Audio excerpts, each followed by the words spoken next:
Hello friends, हम लेकर आए हैं सिविल प्रोसीजर कोड का क्विक रिवीजन सेशन।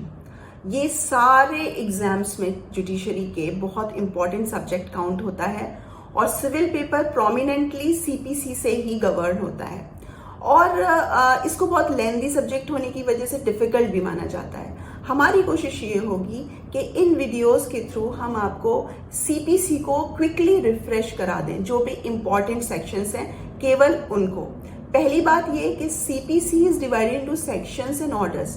तो हम क्या करने वाले हैं कि पहले सेक्शंस को पिक करेंगे, इंपॉर्टेंट सेक्शंस बताएंगे और उसके बाद जो इंपॉर्टेंट ऑर्डर्स हैं उन पर हम आगे प्रोसीड करेंगे। ये केवल रिफ्रेशमेंट सेशन है गाइस, इसमें आपको कोई चीज़ एलैबोरेटली पढ़ाई नहीं जाएगी, लेकिन हाँ, because I have been a जज, तो मैं आपको जो कुछ ईजिली हम सीपीसी के टर्म्स को ईजी वे में बता सकते हैं वो कोशिश जरूर करूंगी। सबसे पहले हम चलते हैं डेफिनेशन क्लॉज पर। ऑलमोस्ट हर एक्ट में सेक्शन 2 ही डेफिनेशन क्लॉज होता है और इसी तरह सीपीसी में भी सेक्शन 2 ही डेफिनेशन क्लॉज है। आज हम कंप्लीट करेंगे पूरे डेफिनेशन क्लॉज के इंपॉर्टेंट प्रोविजंस को। सो पहले देखते हैं सेक्शन 2(2). सेक्शन 2 सब क्लॉज 2, ये है decree. What is decree? Decree is an formal expression of an adjudication by a court which conclusively decides the controversies between the parties। मान के चलिए ए और बी के बीच में एक सिविल सूट चल रहा है, दोनों ने अपने अपने फैक्ट्स रखे, उसके ऊपर एविडेंस लीड की। जज साहब ने उस पूरे एविडेंसेस को पेरियूज किया और उसके बाद एक जजमेंट लिखा। जजमेंट का जो ऑपरेटिव पार्ट होगा that will be called a decree. Judgment का भी जो क्रक्स होगा that will be a decree. Then we move to 2(3), section 2 sub clause 3। It is called as decree holder. Decree holder कौन होता है? वो जो सूट को जीत जाता है, डिक्री को होल्ड करने वाला जो सूट जीत जाता है। तो decree holder is a person in whose favour a decree has been passed और an order capable of execution has been passed. Foreign court, section 2 sub clause 5(2)(5). जैसा नाम से क्लियर है, foreign court is a court which is not situated in India. Second important बात, foreign court is neither established nor continued by the central government. Catch है central government. Central government ने ना इसको establish किया होता है ना ही इसको कंटिन्यू करती है। यहां से क्वेश्चन बन सकता है कि सेंट्रल गवर्नमेंट है वर्ड या स्टेट गवर्नमेंट है।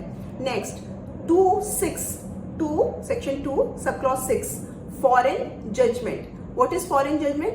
अ judgment which is pronounced by a foreign court is a foreign judgment. Government pleader, section 2 sub clause 7(2)(7).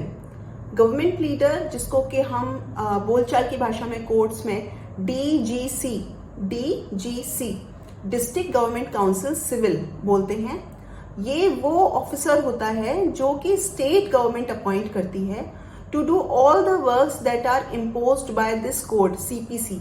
CPC में जैसे हम पॉपर में जाएंगे तो वहां गवर्नमेंट काउंसिल के ऊपर कुछ ड्यूटीज जो है वो एनश्राइन की हुई हैं, तो वो जो काम है वो गवर्नमेंट प्लीडर करेगा।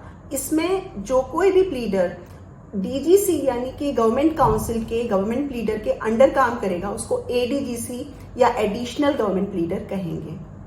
जज एक ऐसा वर्ड जो हमें अट्रैक्ट करता है, कहाँ डिफाइंड है सिविल प्रोसीजर कोड में? सेक्शन 2 सब क्लॉज 8(2)(8) में।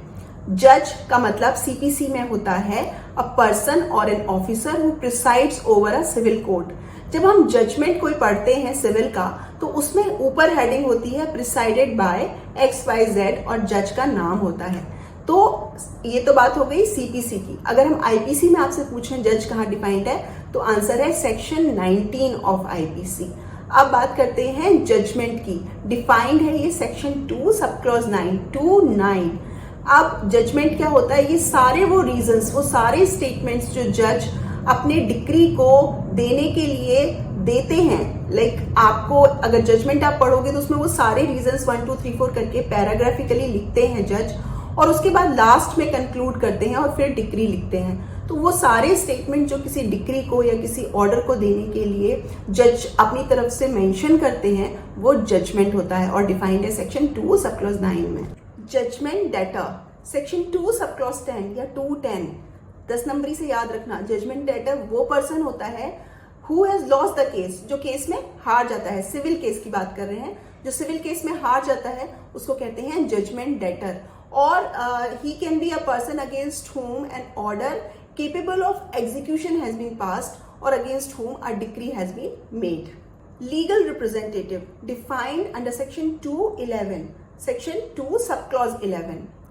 ये एक ऐसा पर्सन होता है जिसे हिंदी में कहते हैं विधिक उत्तराधिकारी, who represents the estate of a deceased person, जो किसी मृतक व्यक्ति की संपत्ति को इनहेरिट करता है, जो उत्तराधिकारी होता है, और who intermeddles with the estate of the deceased person. ये जो लीगल रिप्रेजेंटेटिव टर्म है ये सीपीसी में कई आगे सेक्शंस और ऑर्डर्स में डिफाइंड है, तो इसकी डेफिनेशन को बाय हार्ट याद रखना होता है। मीन प्रॉफिट्स, जिसको कुछ लोग मैसने प्रॉफिट्स भी कहते हैं, लेकिन इसका सही वर्ड प्रोनाउंसिएशन मीन प्रॉफिट है। ये डिफाइंड है अंडर सेक्शन 2 सब क्लॉज 12। ये बेसिकली अगर कोई पर्सन किसी प्रॉपर्टी के रॉन्गफुल पोजेशन में है तो उस प्रॉपर्टी के रॉन्गफुल पोजेशन में होने पर वो जो प्रॉफिट्स अर्न कर सकता था विद इंटरेस्ट, या फिर वो जो प्रॉफिट्स अर्न करता है उनको मीन प्रॉफिट्स कहा जाता है। प्लीडर डिफाइंड है 215 में, केवल आपको याद रखना है प्लीडर। और पब्लिक ऑफिसर डिफाइंड है 217 में, 8 पार्ट्स में डिवाइडेड है, इसको आपको पढ़ना पड़ेगा और समझना भी पड़ेगा। सेक्शन 2 सब क्लॉज 220 में डिफाइंड है साइंड। साइंड का मतलब है जजमेंट और डिक्री को छोड़ दिया जाए तो जहां पर भी साइन करेंगे जज वहां पर स्टैंप भी होगा, कोर्ट का स्टैंप भी होगा, तो signed includes stamped. So guys ये था इस सीपीसी के सेक्शन 2 का रिफ्रेशमेंट सेशन और क्विक रिवीजन सेशन। आपको ये कैसा लगा आप जरूर कमेंट बॉक्स में बताइए, आपके एडवाइसेस वेलकम हैं। बाय बाय, शेयर सब्सक्राइब करना मत भूलिएगा।